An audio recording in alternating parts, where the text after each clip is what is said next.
Hello, beautiful people. No intro today. Y'all see the title. It's time to talk about Attack on Titan. And just a warning, major spoilers if you haven't watched this recent season already. So, even more, I just want to talk about it. We're going to get to it. Let's go. But first, now, originally the first 3 seasons were produced by Wit Studio, but the final season was produced by MAPPA, or MAPPA, don't know how to say it. Now, if you want to know why they switched studios, I recommend you watch these 2 videos by Foxen Anime. They'll be in the description box below. Alright, now, when the 3rd season of the 7 Deadly Sins was produced by a new studio, it didn't do very well. People hated it, but I still loved it, even though it had different animation that just didn't look right. However, this new look with a new studio for Attack on Titan did extremely well. It got 9 out of 10 on my anime list, and I agree with it. There are a few characters who look weird to me. For example, Connie, played by Clifford Chapin, Jean Kirstein, played by Mike McFarlane. The hair ain't doing it for me. Looks really, really old. And however, the biggest glow up and who looks amazing in this new art style is Yeager himself, played by Bryce Papenbrook. Not only does his looks change, he himself changes, and he's not the same guy who wanted to just rid the world of the Titans in season 1 and 2 and wanted to get revenge for his mom's death. Bryce uses the same voice, a lower register, when he was playing Meliodas, the leader of the 10 Commandments. Anyway, let's get into this actual plot and what actually happens. And I'm sorry guys for my voice, it's just seasons changing and the weather, ugh. But I'm doing this video for you guys, and I was excited to do this video, so we're doing it, okay? Now, where am I? Trying not to get lost in my notes. Alright. Anime only watchers. You guys were confused on the first episode, right? Because I was so lost. But I rewatched the whole series again to refresh my memory so I could do this video. I skipped the first episode though, because I need to redo that. Nah. But let's talk about what happened there. It's been 4 years ever since Eren and the scouts were on the other side of the sea, just having peaceful moments. But however, now that the other side of the sea and war is happening, we're looking at Marlians who are outside the walls. Marlians are technically Eldians, since warrior candidates are a unit of child soldiers consisting of Eldian devils. It wasn't until as soon as I saw Rhina and Zeke, everything was starting to click. It's like, now I know where I am. Now, we learned that Ymir is no more. She's basically gave herself up to be eaten by Porco, so he could inherit her jaw titan, who was originally Marcel's, Porco's brother. Then near the end of episode 2, we hear about the Tiber family. Apparently they're the family who drove off King Fritz in the Great Titan War. They aren't hated like most Eldians. Alright, keep it going. Alright. We'll talk about the new characters, Falco and Gabi, or how they say in English though, Gabi, later on. But anyway, in episode 3, we're looking through Rhina's eyes. The whole reason he decided to become a warrior was so he and his mom could be true Marlians like Rhina's dad. We saw a flashback of how Rhina struggled during his training to become the warrior candidate to inherit one of the Titans.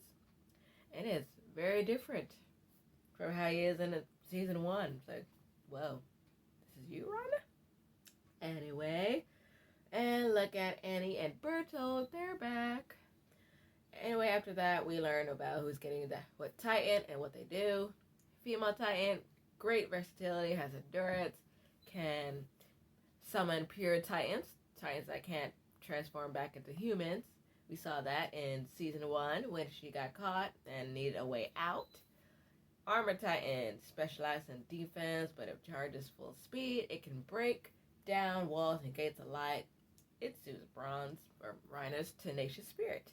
He was ready to do anything to become a warrior at this time.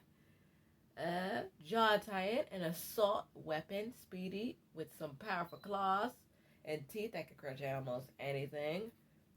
Marcel was trusted with this because he was pretty level-headed. Beast Titan. It's huge and it can overpower artillery. Its greatest power lies within its blood.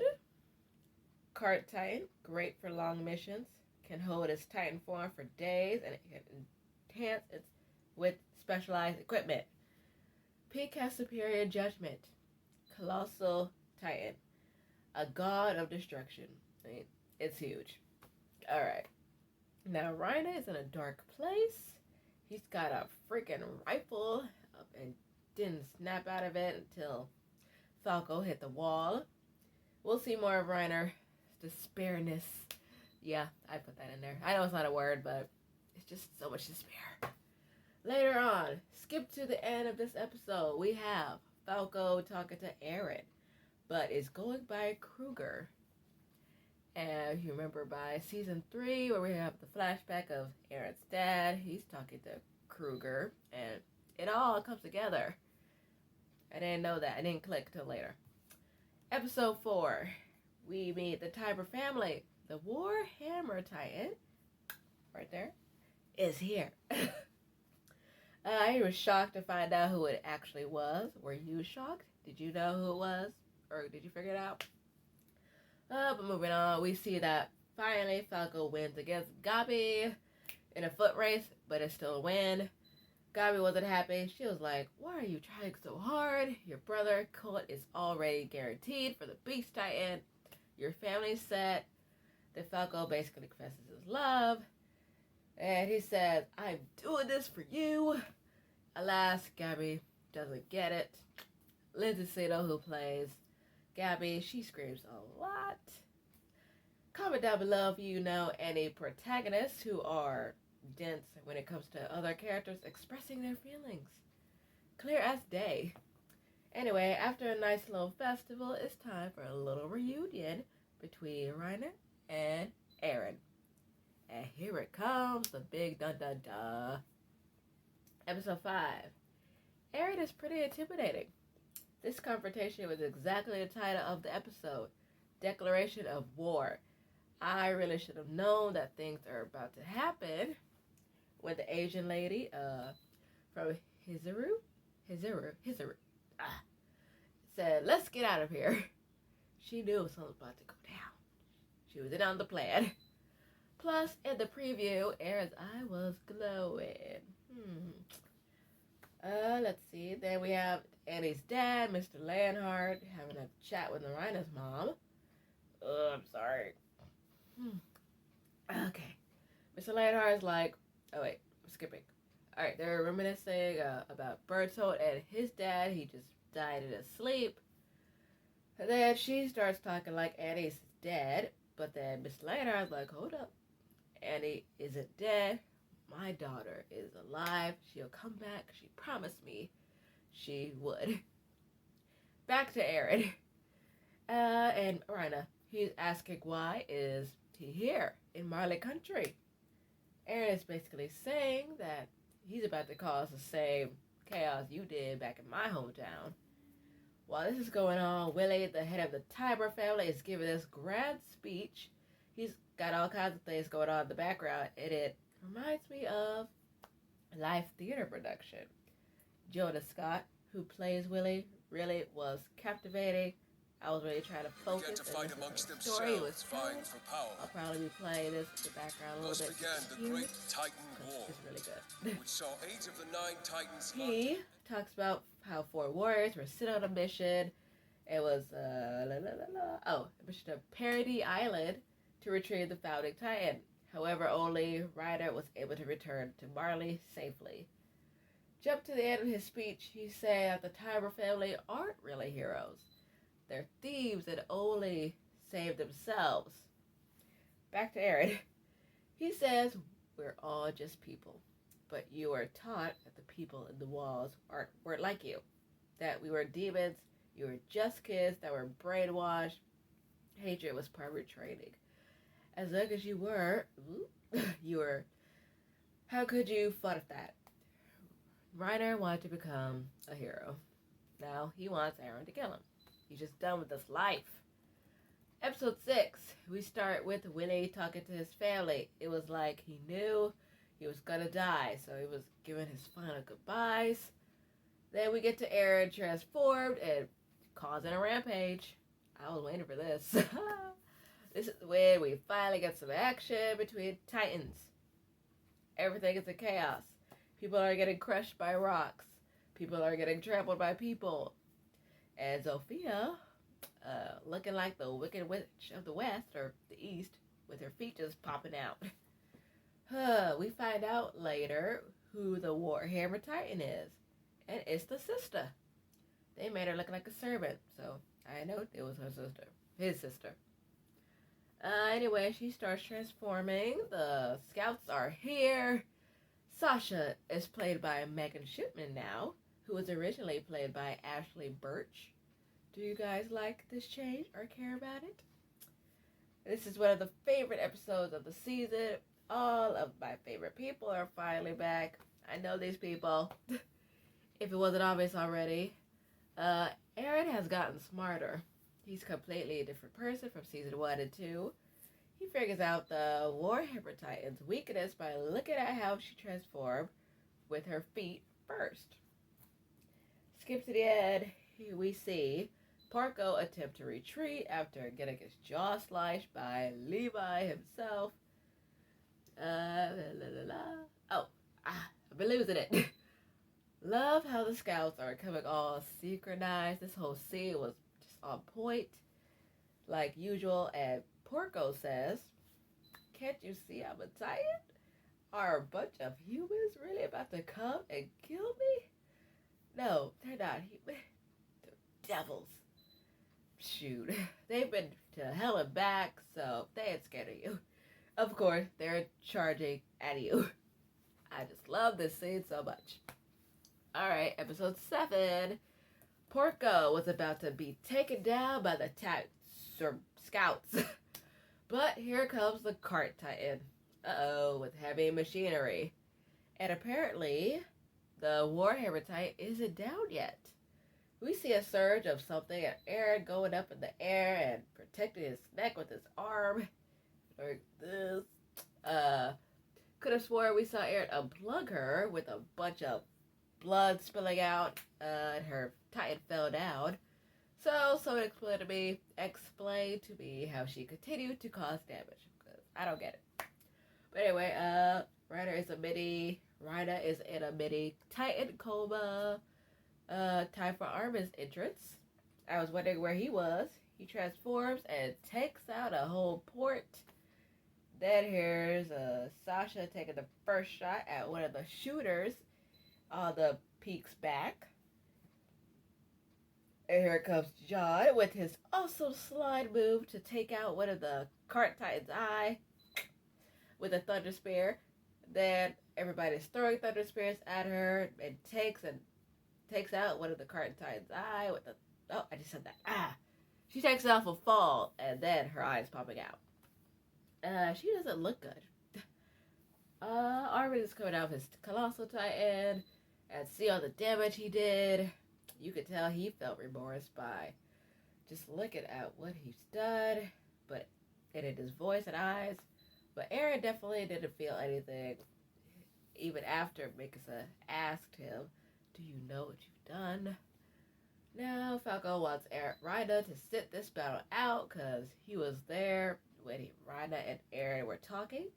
He saw that the fear in his eyes and how long he struggled with everything. So maybe that's a good thing that Aaron kept Falco there for that little conversation.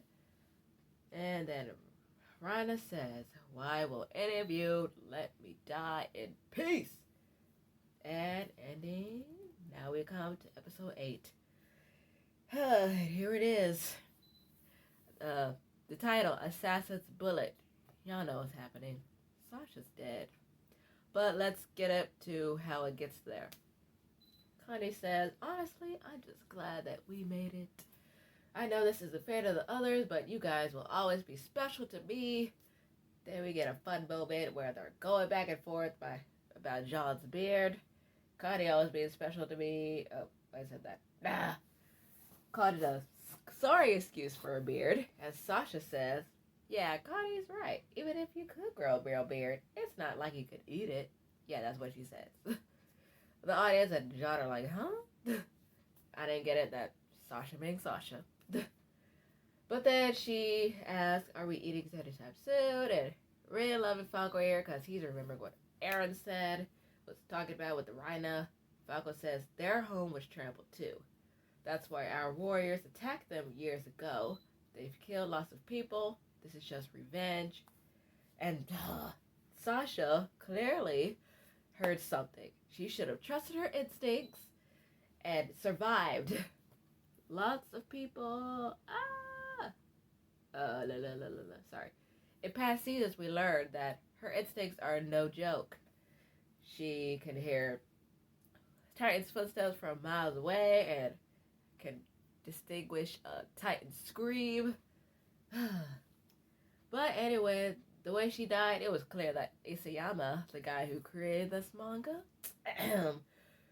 wanted her to go. It was her time. If you pay attention, Jean and Connie were covering Sasha, and I don't see how Gabi automatically got a clear shot. It's just, I didn't get it. Anyway, her last words were, are we eating soon? Meat. Now let's talk about Aaron's so-called laugh about Sasha's death. Everybody grieves in a different way. I personally believe he didn't see this coming. He didn't know how to react.